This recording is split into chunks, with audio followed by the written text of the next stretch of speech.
as you pointed out at the start of the conversation, it is general, and this will be the first of a series of conversations. And you've highlighted important aspects that impact upon the state of South Africa's employment market. And as you're pointing out clearly, it's a multi-sectoral a challenge, and so many stakeholders need to certainly roll up their sleeves and get involved. But from your point of view, lastly, from a recruitment specialist, how can South Africa improve conditions for businesses to, as you say, to hire people and to make an impact on the economy, and that will hopefully encourage investment? It's a really good question, and it's a tough one to answer, really, because I know what would work for me, but what works for me doesn't necessarily work for others. I think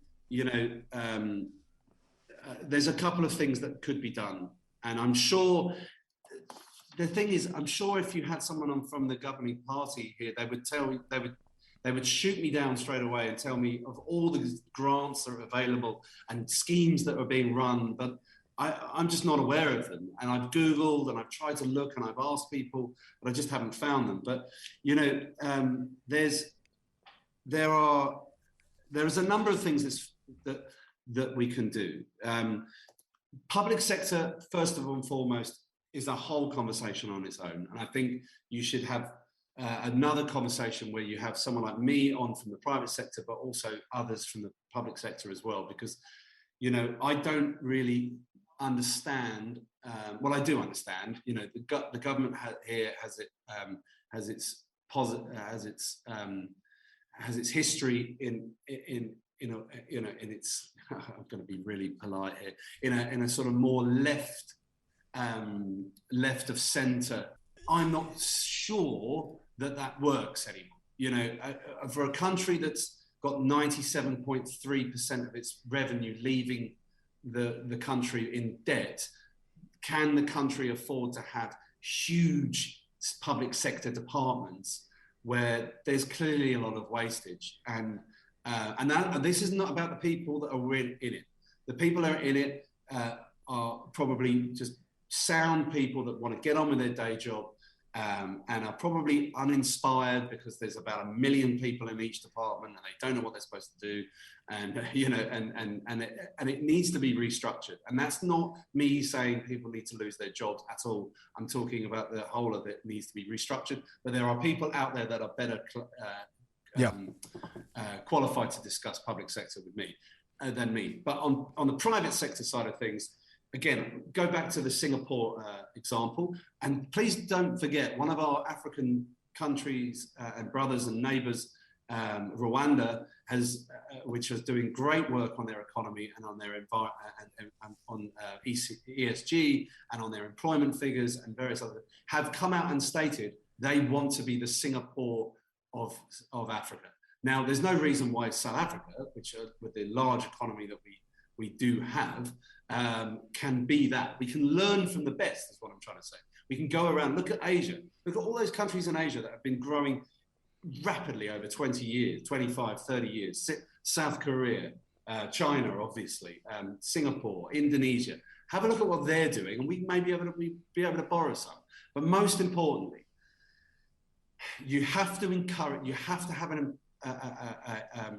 whether you like it or not, we have a working environment here which is incredibly weighted towards the individual and the employer. And there'll be a lot of people who will say immediately, good, that's a great thing. However, if you want to stimulate the jobs, you have to make sure that the employer isn't scared to hire, okay? And that's the environment that we've got here. There's no escaping it.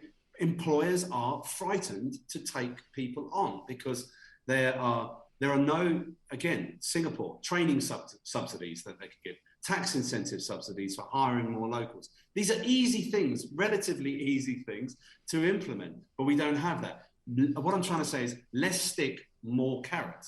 Now, if one thing I was talking about the other day with someone would be that, wouldn't it be great if you want to really stimulate SMEs and entrepreneurship, and South Africa has some of the brightest minds, really want to drive forward their entrepreneurial skills, start their own businesses. You have to. Why not have a rule where any company that turns over less than 10 million or 20 million, whatever the number is, doesn't matter, that they are not under the same CCMA rules? Because whether you like it or not, when you're growing a small business, that business needs to look after its cash flow straight away. And if the person they've hired isn't the right person, they need to be able to move that person out and hire the right person. And so maybe for SMEs, don't have them tied to the same tax incentives and the same CCMA rules that others. But again, that's just an idea. That's really just an idea that the ANC can have for free. Also apprenticeships is another area. We are launching this year our GRM Academy, which aims to bring on literally as many people as we can. I'm going to hopefully be able to send you details of that in the coming weeks. Great. But again, training, development, and apprenticeships, and taking people on, but not under the fear that if they don't work out, that I'm then embroiled in a CCMA battle. But which I wouldn't want. But apprenticeships are a way of giving someone a finite amount of time, a full training program, and an actual certification at the end of it. So there are a number of things, but better support for entrepreneurs through tax incentives and aiming that hiring of local talent much more with a carrot rather than a stick is something that the government really needs to look into. I'll give you one example, which kind of is relevant. I remember when I first left London, I was lucky enough to move to the Cayman Islands, and I was working in recruitment there. And at the time, there was I'm sure you're very aware, one of the major investment banks in the world is a bank called Goldman Sachs. And Goldman Sachs had a big presence on the island. This is a small island with a small population, and they were a big employer. So lots of locals got great jobs with Goldman Sachs. And then a new government came in, and they really tightened up things on the visa front. And, it's like, it's going to be much more jobs for locals, which, there was incredibly low unemployment anyway. But I know that they started to talk to Goldman's and the other banks, and they were putting more and more pressure on who they could hire effectively, whether they would get visas for their senior management that come in that were foreign to work alongside and train the locals. Anyway, long story short, I remember one of my contacts at the time said, if you start telling Goldman Sachs who they can and can't hire, they will leave. And that's exactly what happened. Them and a variety of other big employers on the island that were in financial services, because that's mainly what Cayman does, left because they were being dictated to. Now, if you really want to stimulate the economy here and get people moving, you've got to encourage foreign investment. You've got to stimulate the local economy, and you've got to bring in foreign investment that will hire people locally. Okay, and in order to do that, you need an environment that is welcoming to those firms, that they are encouraged to hire locally and to train and develop and be here for the long haul, like me. Move here and invest in the country. And there's ways of doing that. But if you don't have an environment that is business friendly, and that's a term that's banded around. Yeah. What is business friendly? Well, business friendly means that you've got an environment where companies can come in and they can hire who they like, and if they don't work out, they can let them go, or they can put them on other training schemes. There might be an argument that you've already got that, but you really haven't. I would appeal to anyone in government that is involved in small to medium enterprises, entrepreneurial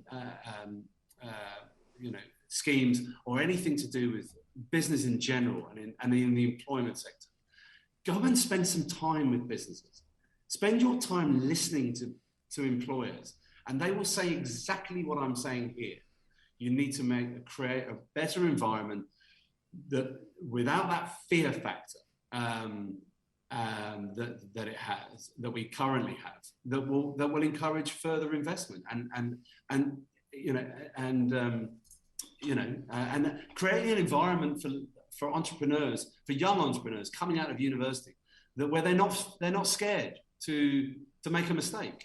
Look, I mean, we can sit here all day and talk about the virtues of Chapter 11 in the US, but Hong Kong, where I lived for 10 years, has exactly the same. If you go out of business, if you go into business and you make a mistake, you can start again the following day. And that kind of environment where you're not punished for making mistakes really does drive local economies. It drives people to start their own businesses, be creative. And South Africa has that opportunity. We really do. But there doesn't seem to be much willing from the powers that be. And obviously, if businesses were making more money, then they'd be paying more tax, wouldn't they? And then the country would have more money. So it swings and roundabouts. But I think there's a lot to be said for those kind of things, those ideas about the CCMA levels, on apprenticeships, tax incentives, you know, creating better environments for to encourage, to get that low business confidence off the floor and out there.